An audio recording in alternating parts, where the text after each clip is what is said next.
It's fear. Hello? Have you checked the children? They're all pods, all of them. Whatever you do, don't fall asleep. I'm afraid! Don't be afraid! No. Be afraid. Be very afraid. Here's Gingy. Pain has a face. Allow me to show it to you. Gentlemen, I am pain. I met this 6-year-old child with this blank, pale, emotionless face. The blackest eyes. The devil's eyes. You think that when you die, you go to heaven. You come to us. Hi, I'm Chucky. Wanna play? I think he's in trouble.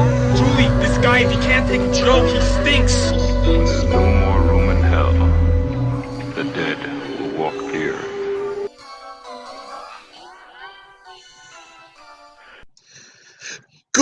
Greetings, Flesh Wound Horror Freaks, and welcome to a special Vinegar Syndrome edition of Flesh Wound Horror. I'm Daniel Shine, joined as always by Todd Loya. How goes it, Todd? All goes well. How about yourself, sir? Oh, not too bad. Got back from physical therapy today, and I'm sore, but it's a good thing I can do this show sitting. So not too bad, all things considered, I guess. But yeah, man, stretching's it's a bitch. They there was a couple where I was like trying not to like look like a little bitch when I'm in there exercise. Everybody's old too in there, which it sucks when you get like an old dude that's doing better than you. Of course, does he have a cooler hat too? No, of course not. Do you wear the hat during physical therapy? No, because some of it you gotta lay down. You're supposed to keep kayfabe and say yes. All times, yes. In the shower, I always wear the hat. But yeah, I mean, it's not as bad as the gym because this is like, I think everybody here is dealing with injuries of some kind. I mean, not all car accidents like me, but yeah, I'm sitting there and it's like it's this old bastard that I swear to God, like, it must have been like a Kama Sutra expert because he's like sitting there doing all these like fucking stretches, and I'm like thinking, why are you here? You can do that, but yeah, nah. All things considered, it helps. Moving helps, and so yeah. But anyways, we are here tonight to discuss the latest round of Vinegar Syndrome stuff, and yeah, I just dropped my notes, so if you see me looking down, that's what I'm doing. But well, you did say you couldn't stand up just a moment ago, so I know. So there you go. So yeah. Anyways, but yeah, no, I'm excited for this batch because there was a lot of stuff here that well, all but one I had not seen, which is again rare. So this one I have seen, but it's been a long time, and that is Old Dracula from 1974 and director Clive Donner. Count Dracula has converted his castle into a tawdry tourist attraction as a means of luring unsuspecting visitors and draining them of their blood. But his dream is to find the perfect blood type needed to resurrect his bride, Vampira, back to the world of the undead. When one of his latest guests turns out to have blood that's a perfect match, Dracula is over the moon until a lab error results in an unexpected change to his beloved Vampira. She's been unintentionally transformed into a soul sister. Determined to restore his wife's original skin tone, Dracula travels to London in search of the girl responsible for the mishap, much to Vampira's dismay. A creative mix of vampire film comedy and a hefty dose of social satire from acclaimed director Clive Donner, Old Dracula was first released as Vampira and stars award-winning thespian David Niven alongside cult character actress Teresa Graves, and featuring gothically tinged cinematography by Anthony Richmond. Vinegar Syndrome presents this early 70s British favorite in its US Blu-ray debut and brand new 2K restoration. Okay, so I feel like whatever I saw this on last time was like kind of really crappy quality. As always, Vinegar Syndrome, it makes you feel like you're watching it for the first time. It looks amazing, as all their releases do. So this one's interesting. It's a PG. Well, let me confirm that. Yeah, PG rating. So, there's nothing particularly graphic or controversial. Well, it is controversial now, I guess, in a way, because it had been so long. I'd forgotten that was kind of the storyline, that his bride turns into a black lady, and there are a few moments that, let's just say, if they ever remake old Dracula, that they're going to drop it. There's a few bits that are actually hilarious in this. When I think of like vampire comedies, for me, I really like Fearless Vampire Killers, the Roman Polanski film. And I will say one that I remember distinctly. We know you're a big fan of Polanski. Oh, well, Polanski's a great director. I know, just don't get in a hot tub with him. But another one for me, and I still fucking love it, is Dracula Dead and Loving It with Leslie Nielsen. I need to revisit that, because that one, I think I was just a little too old when it came out. It didn't work for me. Yeah, like, I would say 95. Which I would have been like 19, and that slaps. I don't know. That's, I'm not a fan of corny shit, and that might have been a little too corny for me when I was 19. You like Naked Gun and all that, right? I did, but I was a lot younger when those came out. So, oh, that's true. Yeah. But I keep hearing that come back up, because like Spy Hard's one, or Mafia, or another one that I remember coming out when I was older and I didn't like. So that style is hit or miss for me. There've been a lot of really bad parody movies, but so that's why I remember feeling the same about Dracula Dead and Loving It at the time, but I feel like I need to revisit, because I do hear that. See, I admit I like Repossessed, which I know is not very good, but we all know I was in love with Linda Blair, so yes, it's a pass.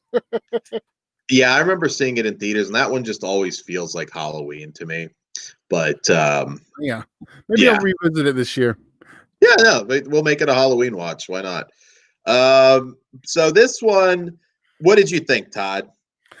This is another one that I've seen previously that I didn't really get into until this recent watch. I think it's because we were reviewing it. I really paid attention and sat down and made that my focus. Where who knows if I was doing multitasking stuff when I watched it last time. But yeah, I just sat and I watched it, and I'm kind of annoyed at myself I didn't, really watch it previously, because I thought this one was a lot of fun. Maybe it's just the climate made it a little bit more, made it work a little better now. But yeah, I thought it was fun. I thought David Niven was good. It just worked for me this time. Yeah, David Niven, of course, I mean, a Hollywood legend. He's the one, if I'm not mistaken, was giving a speech when that streaker ran in the Oscars. It's a famous clip. You always see like a blooper of it. I believe it was him. I could be wrong, but I believe it was him.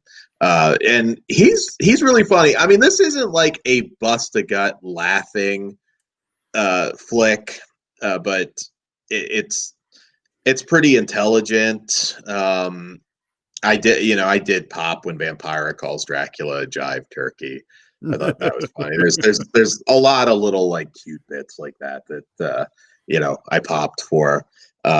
I also liked that the movie they were going to was Black Gun with Jim Brown, which is on Blu-ray, actually, double feature, from Mill Creek, I believe. And I I dug it. I mean, it's one of those films where I feel like they could have gotten a few other bits in there if it were an R-rated film. Some chances at comedy that were there that they couldn't necessarily, that they couldn't necessarily do. But some of the dialogue, though, I think, like when Niven first sees his bride, and I think the one character just goes, or no, I think he goes, she's black, and then he replies, I'm sure it's only temporary. And I was like, wow. But it's all good fun. I mean, there is a bit towards the end that, let's just say, I'm glad that if this were airing on Disney Plus, would be edited. But other than that, I mean, this was a fun watch. I'm kind of with you. I never thought much of it before. It's not a film I've really considered in a very long time, and I feel like I kind of actually saw it for the first time. Not my favorite vampire comedy, but it will go in the rotation now. If I feel like popping those others in, I'll make it a night of it with old Dracula. Definitely. So having said that, I give this one a 3. It's definitely above average, and it gave me some laughs. What say you, Todd? I'm actually exactly on par on this one. I'm a 3 also. Yeah, I did like this one quite a bit. Awesome. I have a side question for you. I know I've asked this to people before. Who would be like your ultimate pick for Dracula? Like your ultimate fantasy casting that's never played the role before? I don't have one. I'm not a big Dracula guy. We've gone through this a couple times. So me fantasy booking that, it's kind of hard. I don't know who I'd pick. You go and I'll think of something. Well, on tone with this, who would you cast for a reboot of Blackula? Okay, that still doesn't. That's even worse. No, because one, there's a reason Ozzy tells us the questions in advance, Dan. I'm not sitting here trying to think on air. Being that it is probably going to be a complete comedy, because that just seems to be. Wait, can I guess what you're going to guess? Yeah, sure. Are you going to guess Kevin Hart? No. Oh, no.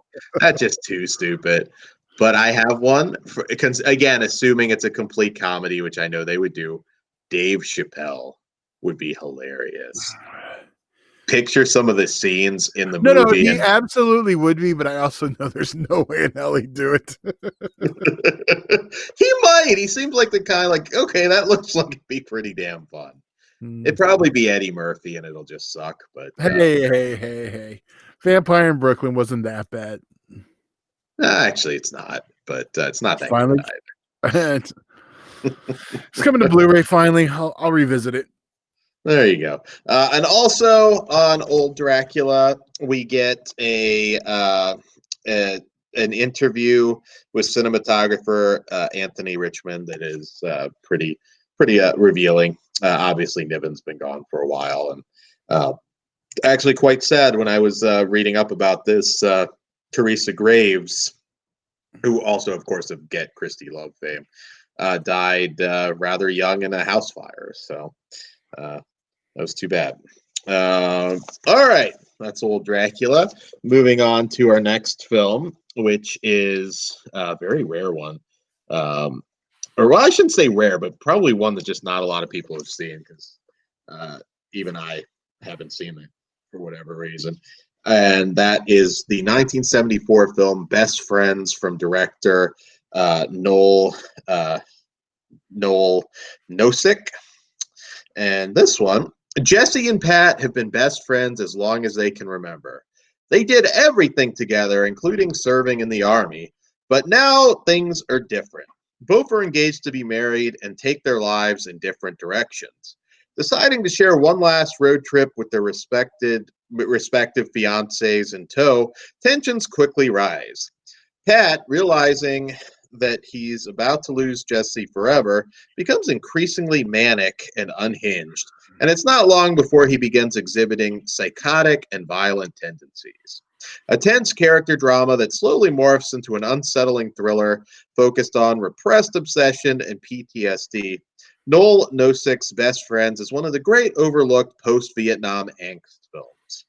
Featuring riveting performances from leads Richard Hatch and Doug Chapin, along with stark visuals from acclaimed cinematographer Stephen M. Katz, Vinegar Syndrome presents this underrated gem to Blu-ray in a brand new 2K restoration of its 35 millimeter original negative.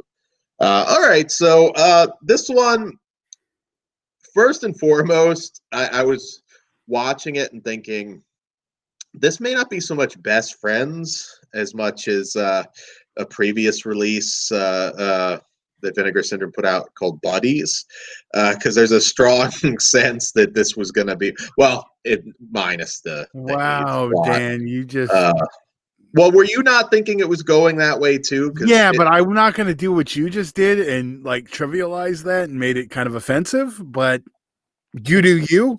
I'm not making it offensive. I thought this was like going to be like more of a Brokeback Mountain drama, which I'm surprised because, well, maybe it is though. Like they just couldn't go there. You know what I mean?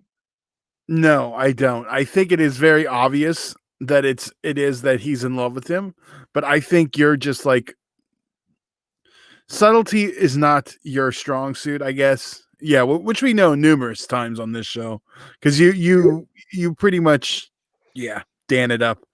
But I do want to note that this is the last. He only had a very short career. I thought he was good in this though. Doug Chaplin, Pat's last role. Yeah, he went on to be an agent actually and did fairly well. Yeah. I know Richard Hatch has been in like every Battlestar Galactica. Yeah, he died a few years ago. Not too long ago. Yeah, it wasn't that long ago. Yeah. But I've had friends like this, or a friend like this. Maybe not this extreme, but he was not happy when I got married and kind of acted, a fool. Someone I know? No, I don't even talk to him anymore. Oh, okay.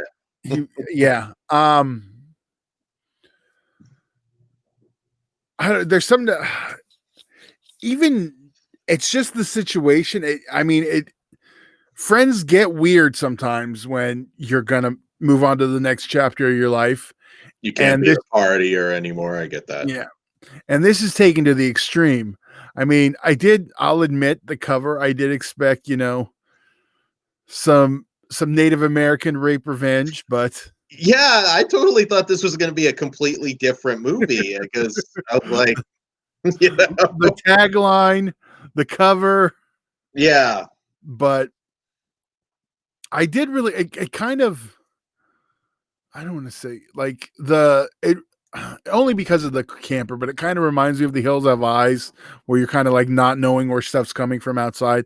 One's a little bit more horror and a little more extreme, but it has those vibes and stuff. And I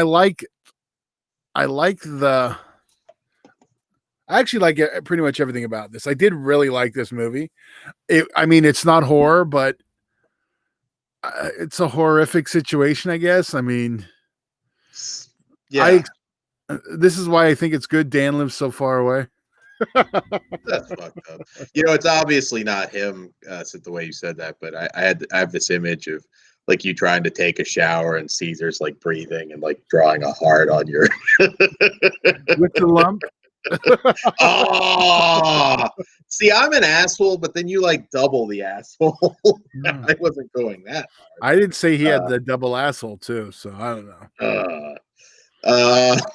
But yeah, I can see, and they talk about it in the extras, how this one was hard to kind of market because it gives you like little bits where it seems like it's going to be a little more of an exploitation film.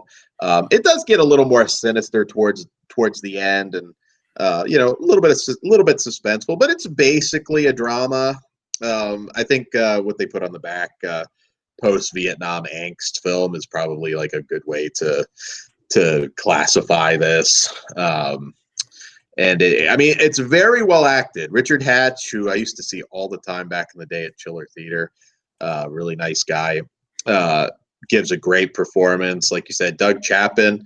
It's a shame. I could have seen him playing a pretty good psycho in a more straightforward thriller. But it's not a Native American revenge film, which again I thought it was going to be. That's kind of a very, I don't know. It's basically like, let's just say a detour in the movie. It's not that at all. But I know I got excited when my people showed up. No, because I was sitting there thinking, okay, I mean, I know this has got some kind of a jealousy angle with the two guys, but I thought like one of them must do something there, and then I was kind of thinking something Blood Games-ish might happen. Yeah, I was thinking like when they started fighting, I was like, okay, one of them's gonna die, and then it's good. But then oh my god, how cool would it have been? It's like Blood Games, but from like the opposite perspective. Yeah, I was gonna say there's not a lot, and that's why I think I liked Blood Quantum so much. We reviewed a while back. There's not a lot of Native American themed horror that's good. There's the small volume of it, and I mean, you've got like Scalps, which, good premise, but certainly not a fantastic movie. And I was a little disappointed. I was like, I was hoping this was going to be like that exploitation flick. It's not. Now, that's not to say it's not good, but this is one of those films that I think you're going to be better off thinking drama first and foremost, because that's essentially what it is. It's not. I know there's some nudity. There's some, like I said, some thrills towards the end. If you ever see me reaching towards my camera, once again, this little shit won't stop. No sell it, right? I could no sell it, but she's like reaching her paw and like trying to cover my camera. No. So anyway, there you go. You get a cat cameo. Dan, nothing but the constant professional. The constant professional. Can't even get a mic. I'm gonna get the damn mic. God damn it. Everyone but Dan has one. Every show, everyone but Dan. The one who's on every fucking show doesn't have a goddamn mic. Yeah, calm down, JBL. I'm gonna go full JBL. But yeah, you should definitely check it out. Like I said, it's very good for what it is, and I think it's quite strong and powerful towards the end. And Richard Hatch is one of those ones. Also, I don't know. I think he got probably typecast for a while after Battlestar, because I could have seen him doing even bigger things after that. And unfortunately, he did not. Dang. But he's like one of the only people in both iterations, right? Yes. I don't know if there's anyone else. Are you a Battlestar fan? The original? I watched the original more. I wanted to get into the second one, but I didn't. The second one is like the more serious, like warlike version, which I do think you'd like. And that's what I've heard. Time. I get that. But yeah, I figured you'd like the original because it's a little more. My first time I remember going to Universal was when they had the Battlestar Galactica part, and I remember popping when the Cylons are outside. my brother, who's older than me, was like one that. Masters of the Universe, Dukes of Hazzard, Greatest American Hero was his number one. Oh yes, that and Sledgehammer. I loved those. David Rashi, yeah, that was 2 seasons? Yes, that wasn't a long one, but yeah, that was. I remember after, was it the first season? Yes. Oh, spoiler! When everything blows up, I was like, "Is it done?" Then we got the second season, and it was the prequel. I was like, "I don't care." I knew I'd like it. I think the very first scene was just like that guy that was like shooting at people on the top of the building or something, and he just comes in with a bazooka and blows up. I gotta see if Ozzy watched that because he loves parody. So I think that would definitely be something he'd like. But anyway, Best Friends. Also on the extras front, we get Making Friends, a 13-minute interview with the director.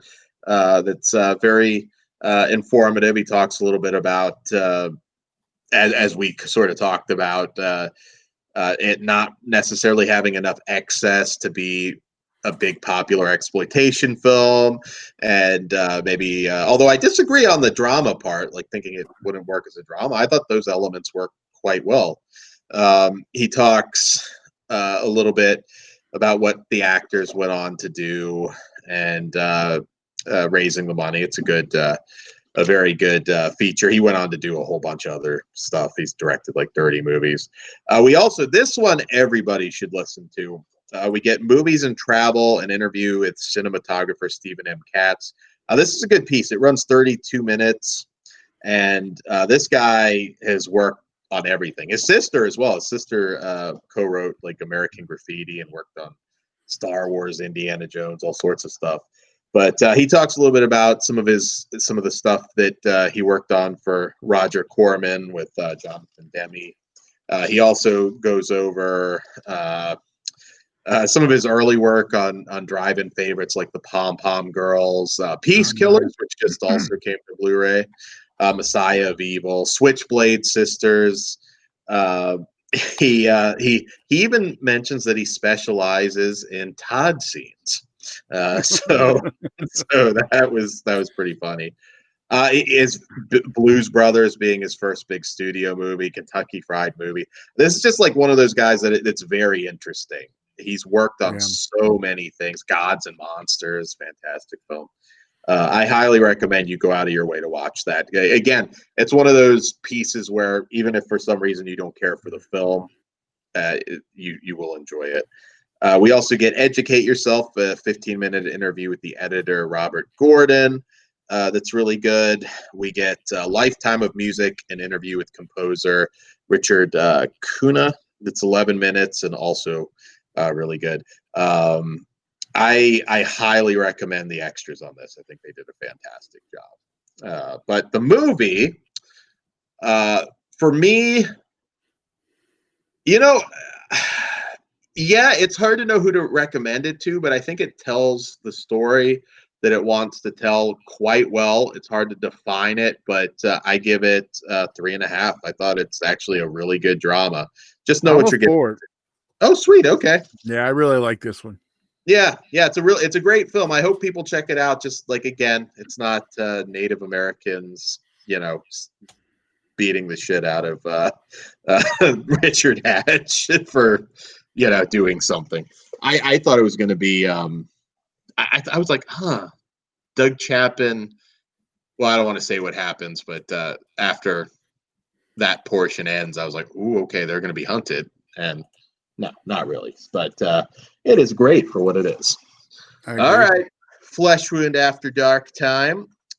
Give a bit more of a warning. If you do not want to hear about the awesome late night films we're about to discuss, these are still golden era, right? Oh yeah, golden era for me goes through the 70s, all the 70s, of course, and I'd say 84, 85. That's kind of where I would say it's like the end of the golden era. All right. Well, here we go. So if you do not want to hear about this, yeah, Dan's going to be his best behavior this time. No retakes. So on that note,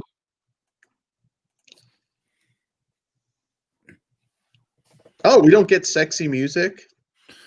Oh, sorry. Well, yeah. I mean, Well, it's not an all after dark. I mean, I can put it in. It's going right now. Oh, that's cool. All right. So I'll just. Yeah. He was all ready to do it. There we go. Good evening, ladies. And you can have this calling you. There we go. We need to do a hotline, Todd. WCW hotline, and you could for adults, you can call 1-800-SPANKS with Dan. And it's like, we'll be reasonable. We know, the economy's a little shaky right now. About $5 a minute. Still do it. If you do the video chat with Dan, he'll do his best Anne Heche impression. What, show my asshole is what you're getting at? What's I was mean? Again, Dan. See, this is what the difference between me and you is. I say something undercover without being gross. That could be more than one thing with Anne Heche. But all you ever talk about Anne Heche is her butthole and Psycho. So it makes sense. Fucking Dan can't allude to anything. He needs it drawn out. It could have also have been, though, in fairness, her crazed naked run through like random neighborhoods. So Did you not know exactly what I was saying the moment I said it? Not for sure. And why would you run through neighborhoods on a video chat? You could certainly do it. I could do it with like one of those like selfie sticks. I could do it if I wanted to. Maybe that's what they want to see, Todd. No, they all just want to see you hatless, showing your butthole. That's fucked up. Well, anyways, on the subject of butthole, let's tackle our first film, which is 1982 from director Paul Vitelli. I Like to Watch. I'll read part of the description on this. One of the more prolific, though sadly forgotten filmmakers from the autumn of theatrical X-rated films presented here are two of Paul Vitelli's early features, which amply demonstrate his technical skill and artful eye. And I Like to Watch, shy young Laura, played by Brigitte Monet, lives in a Victorian mansion with her aunt, while her boyfriend, Mike Horner, presumes that she's saving herself. Laura is actually craving to explore her sexuality.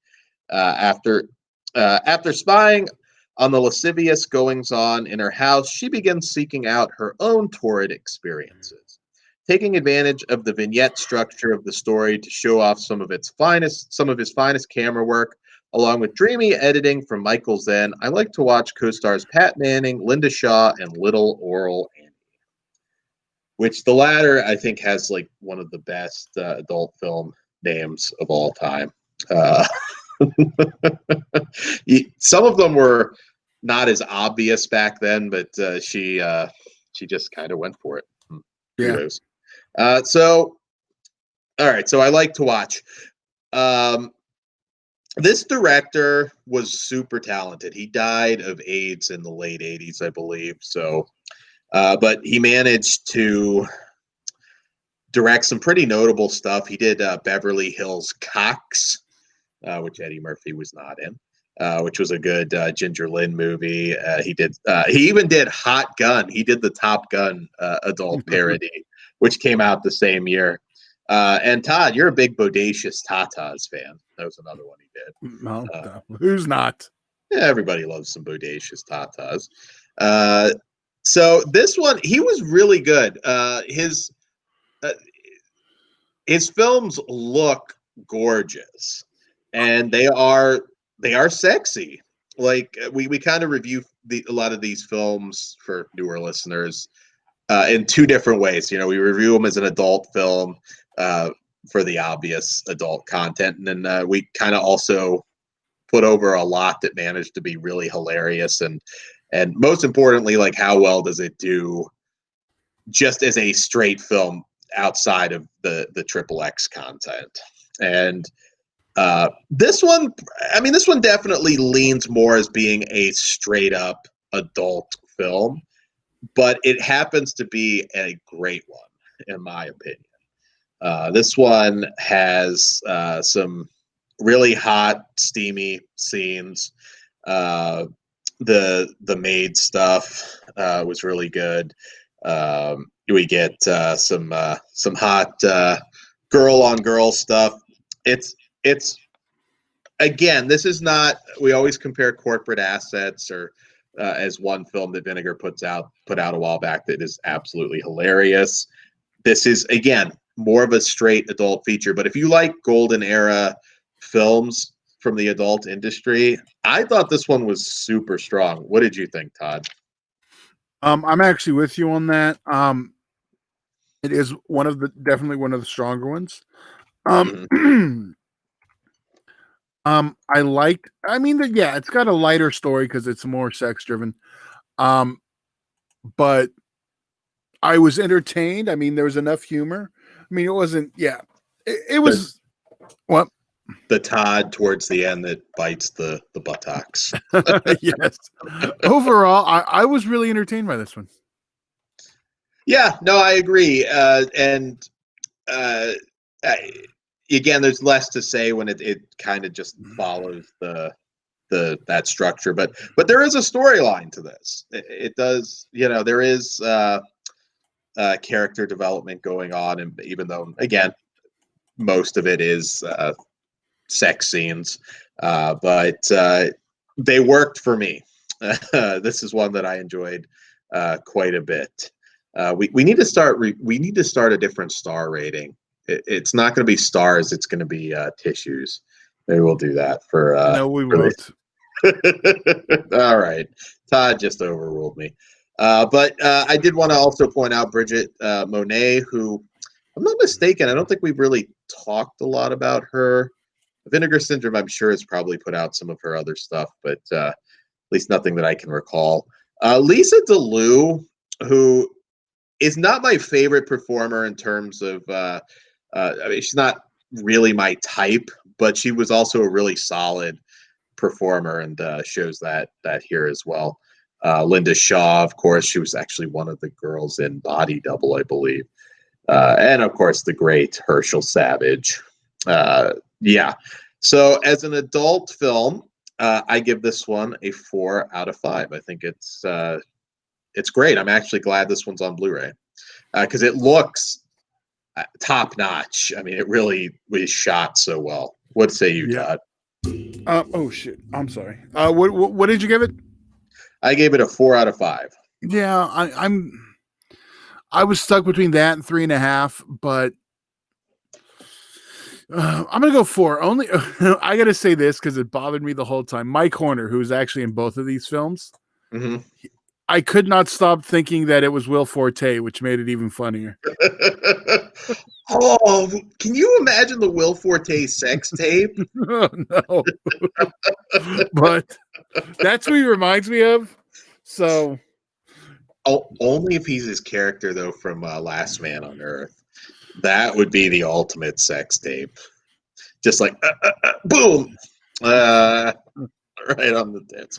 But anyways, I'm trying to be good. I remember when Dan's mind was blown when he found out the black kid from Good Boys was the same one in the Last Man on Earth. I love that one. Cheered me up during this whole quarantine, which in a way it probably shouldn't, but I rewatched all of that and I still love that show so much. Yeah. I'd like that back. Damn it. Or Will Forte doing the MacGruber porn parody. Yeah, okay. Are we done with I Like to Watch? I shouldn't have done that. That was my fault. Well, yes. It does roll it over into the next one because he's also in that. Yes. Shot back to Will Forte? Shit. No, fucking Mike Horner. Oh, okay. I was gonna say like Will Forte's managed to keep this on the download for a while, especially considering he probably would have only been like 12. But that's what I'm saying. Mike Horner just reminds me of him, and he's also yeah. It's funny how a lot of the male stars from that time, with only a couple exceptions, never in a million years do you picture them actually being like adult movie stars.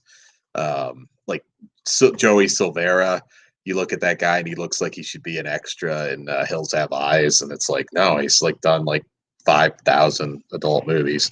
All right, so shot back to back with I Like to Watch. Sorority Sweethearts follows the carnal hijinks of a group of lusty sorority sisters and their voluptuous house mother, played by Lisa DeLue, over the course of one pleasure-filled day and night. All right, so pretty straightforward. So this is another one, very much an adult film, first and foremost. But I actually thought this did have some laughs in it. I popped for the Mission Impossible references. It's got that sort of feel. I mean, it's not like it doesn't have the yucks of a corporate assets, but it's still just that good old fashioned adult movie. And once again, much like the other film, also I should say it's the same director, Paul Vitali. Yes. It looks gorgeous. And as far as the erotic content goes, it's pretty top notch. So, I mean, I feel like I feel like most people like us that are sort of collecting this now. I mean, we're in an era where obviously you can go on online and get whatever you want. So I think most of us tend to buy these because we do actually appreciate the films. I know there's some people that listen to that don't get it and just thinking like, oh, it's the same thing. It really isn't. They do still feel like movies to us. They're still movies to us, damn it. And yeah, I mean, what did you think of this one, Todd? I thought this was just a fun, lighthearted adult film. It's one I would pop in again. Yeah, I'm actually with you on that one. Again, this is another. It's more on. It's. I'll just go with it. It's less a party movie than Corporate Asses. That always gets brought up as the barometer. Mm-hmm. But it is just a good. It's good for what it is, and that's an adult film. And yeah, I mean it hits all the marks. I mean, bunch of schoolgirls. I mean, that was like the trope of back then, so it works perfect, and it's still funny today. It is, and I thought it was one of the funnier scenes in this. I thought was when they were Lisa DeLue, I believe it was peeping on them while they're having sex in their doorway, and the others like they're invisible somehow. I don't know. I thought that was pretty funny. So yeah, no, this does have that feel of, if you came up on adult movies of that time, they're both great. And God, Herschel Savage, I know there's like no way to probably truly tally this up, but I'm going to give him the record of maybe the most volume of adult films out of all the other golden era dudes, because good Lord, it feels like he's in every goddamn one of them. I mean, yeah, he's definitely been around, and he's one that also hasn't really stopped working. He's probably slowed down a little bit in the last few years, but my God, I'm going to give him the record. I don't think it's Ron Jeremy. I think it's got to be Herschel Savage at this point. So yeah, I'm a. Now, you know what? I'm actually a 4 on this one too. These are my ideas of like really good adult films. So I give them a 4 out of 5. Yeah, I'm a little lower on this one because I did enjoy the other one better, but it's still 3.5. Still well worth checking out. Cool. So yes, everyone, be sure to support us at patreon.com/fleshwoundfeatures for exclusive and early episodes and content. We appreciate it very much. It all starts at $1. You really help us. Also, if you're not watching us on YouTube, you can. We appreciate you looking us up on there at Flesh Wound Radio, and we're still pretty new, so it helps to like, share, and subscribe. We really appreciate it. I will tip my hat to you if you do that for us. And of course, we're on Blog Talk, which we've been on forever. That's our OG platform. But we're also on iTunes, Stitcher, Spreaker, Spotify, and you can stalk us on Twitter at Flesh Wound Radio. You can also stalk us on Instagram and fleshwoundfeatures.com. You can check out the eBay store on there, the eBay stores. Facebook, Horror Cartel Flesh Wound Radio group. Join it and like the Flesh Wound Features Facebook page. So much you got to pimp out these days, but we're on it all. So on that note, thank you everybody for joining us. Stay safe, and we will see you back here next time. Good night. Good night, lady. No more Dan. You can't get rid of Dan.